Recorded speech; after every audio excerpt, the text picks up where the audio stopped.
But as we continue talking about this Indiana team and college football as a whole, the college football playoffs are yet again among us, starting this weekend. And before we get started talking about obviously the premier headline matchups of the weekend, I gotta ask y'all, which of these G5 teams has the best chances to make a run? Obviously, starting by winning their first game. Is it James Madison at Oregon, or is it Tulane at Ole Miss? I'm just gonna say James Madison for the simple fact that we already saw how Tulane Ole Miss went. Now losing the head coach is a big thing, so it might make up a few points, like a field goal, 4 points, something like that. But I still think that game's gonna end up being a blowout. It may even be close at halftime. It may be Ole Miss up 21-0 at the end of the first quarter, but I just see Ole Miss winning by double digits easily. It's gonna be over. Now that James Madison, as you guys know, they have Alonzo Barnett. He's been killing it dual threat, one of the best dual threats. You know his NIL is going to go crazy next year. With that being said, we don't know. They haven't played any comp for real. And so they could go up to Oregon, punch him in the mouth, get up early, and then try to stay alive for the rest of the game. That very much will could happen. I'm going to give them the benefit of the doubt just because we haven't seen them play for. I haven't. Listen, I live in Austin, Texas. I don't care about Virginia football. I'm sorry, but they they have a chance with a good quarterback that's going to get paid. It, I'm not going to say they have no chance in hell. I don't think they will win, but it could be very close going into that fourth quarter. I mean, Mm. Vegas does have James Madison as a 21-point dog, but Josh, how you see it? Mm. I mean, the one thing that you hit on that I think, we kind of we're the pendulum is swinging a little too far in terms of D5 team deserving this spot. Like, relax. We did see Boise State beat Oklahoma in the Sugar Bowl once upon a time, so relax. But no, neither one of these teams got a real chance of hell of actually winning this game. Yeah. So you talk about experience, especially in this college football playoff. You have one quarterback, Alonzo Burnett. Like I said, little Twitter highlights showed me that boy was like that. He was able to take the job from the little UNLV quarterback.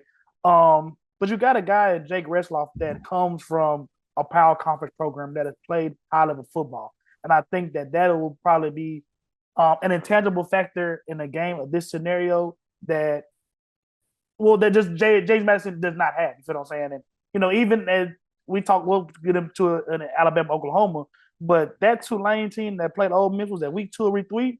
I seriously doubt that's the same team that's going to be going into Oxford this weekend. Just the confidence of having won 7, 8 games in a row, knocking off UNT team that with Mr. Maker. I know Caleb Hawkins got hurt, but that probably would have been the best G5 matchup, been the best G5 team if they had been able to win. And yeah, I think that like Vance alluded to, just you're going with Ole Miss in terms of a team that you got to think at least a quarter of the roster is probably already out the door for real, or at least thinking about it. So for me, like I said, comparable talent between JMU and Tulane. I think that the separator for me is that 5 line where Oregon stands. I think that is the delineation between legitimate national championship contenders, team that probably have expectation to win a game or two in this playoff, and teams where you know I guess in this bracket you think you consider yourself a champion, but that even making it to this bracket is a thing. As we see down with Ole Miss. I ain't gonna lie, I love the fact you brought up Jake Retzlaff because I got a very great question for you, Josh. How many passes did Jake Retzlaff complete in their first matchup? Mm, he's a leading rusher, so he ain't like he's a crazy accurate. Let's go with you asking me this question. Let's go with 8. You were close, but you weren't low enough. He completed 5. So, He had one at halftime, That's nasty work. and it was a so bubble screen on the last drive, bro. That's horrible. Oh I my say god. that to say, bro, combined versus Ole Miss, Tulane quarterbacks went 10 for 27, 104 yards, 1 touchdown, and 1 interception. And while Lane Kiffin left, Pete Golden didn't, and I expect that defense to play to the same level. But when we talk about Oregon and James Madison, I look at James Madison not as James Madison, but as the JV team for the University of Indiana. Because if you look at this current Indiana roster, guys like Elijah Surratt, their leading receiver in terms of touchdowns, Aiden Fisher, a guy who's third on the team in terms of tackles, and their leading running back in terms of touchdowns, all came from James Madison. So I'd say that to say, do I think that James Madison will beat Oregon? Hell no. But do I think they can maybe cover the 21-point line? Yes, and I say that because this James Madison defense is for real. Throughout the season, we talked about how Ohio State had the best defense in the nation. Guess who was right behind them all year? James Madison, second in the nation in yards allowed, 10th in points allowed, only giving up 15.8 points per game. Obviously, they playing some slaw, but 15.8 is 15.8 points. So when you look at what James Madison's able to do with all stars up front, they can disrupt that Oregon rushing game. They have some pass rushers who can get after the quarterback. There were 36. They had 36 sacks this season. 11th in the nation. So we've seen Dante Moore struggle with pressure. So if there is a situation where James Madison can get up early, I wouldn't be surprised if they can shock some people. Definitely wouldn't be surprised if they outperform Tulane in this first round matchup. Mm. The only thing I'll say before I throw to TJ, um, based on the timeline of a patella injury, Oregon could be getting their best offensive player back for this game. Yeah, that's facts too. Shout out Memphis and Evan Stewart. And so yeah, I just think that while we don't know what it'll look like first day out. Shout out Pooh, but I think that's just the X factor that you really can consider quantify, and obviously a mismatch of talent. But a guy, like I said, a guy with that speed and ability to create with the ball in his hands, there's nothing that James Madison can be able to have for that. That might be a walk into tutties right there. TJ, you riding with Tulane or how you feel, bro? I am gonna go with Tulane just because I think y'all brought up a good point about like how bad it was in that first half, but I think it was Josh that said this won't be the same version of a team.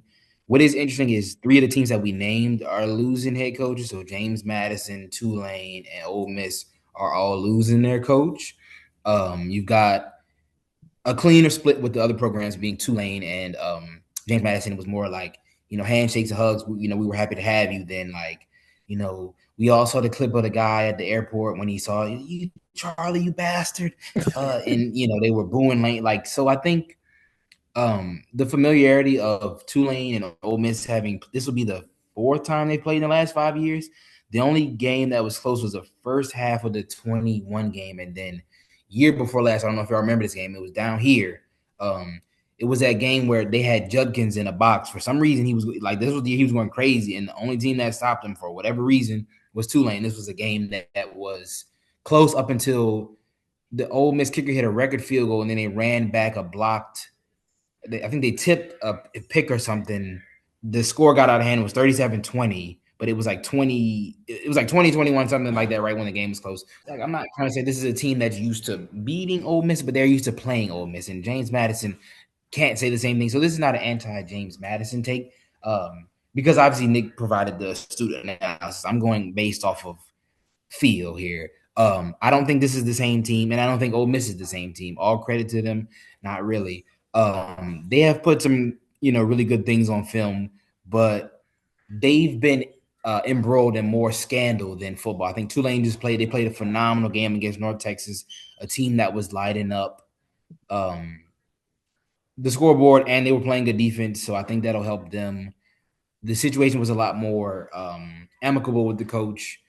I don't think it'll be like, oh, wow, Tulane almost won, but I think it'll be like, all right, well, we just want to feel like this game wasn't a complete waste of a spot like it was with SMU and who was the other team? Was it Boise State?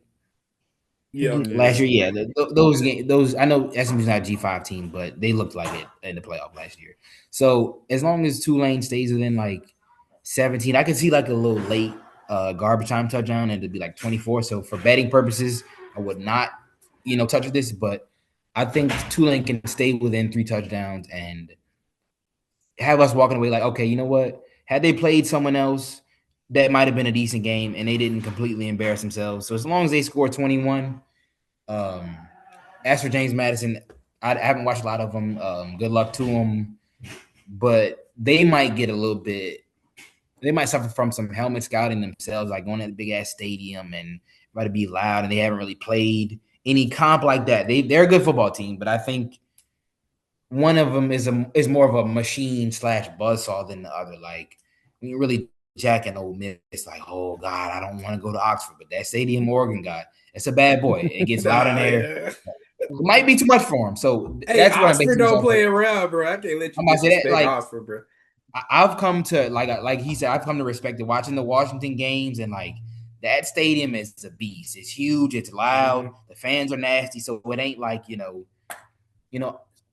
Southern hospitality, good vibes. It's a good stadium. I'm happy to be here. It's like, damn, can we get the fuck out of here? Like they won't be able to get on the bus fast enough. I anticipate. I think both these teams are gonna lose, but I I'd mean, go I with think we Tulane. all think both these teams gonna lose. For sure. Yeah, We yeah. got a little solid 2-2 split with JMU and Tulane. Heard. Yeah. I mean, shit, JMU finna get treated like an IG model, bro. Flew across the Flew it country. out. Flew it Okay. out. No poop on the chest, but hurt. The same sentiment. Right, buddy.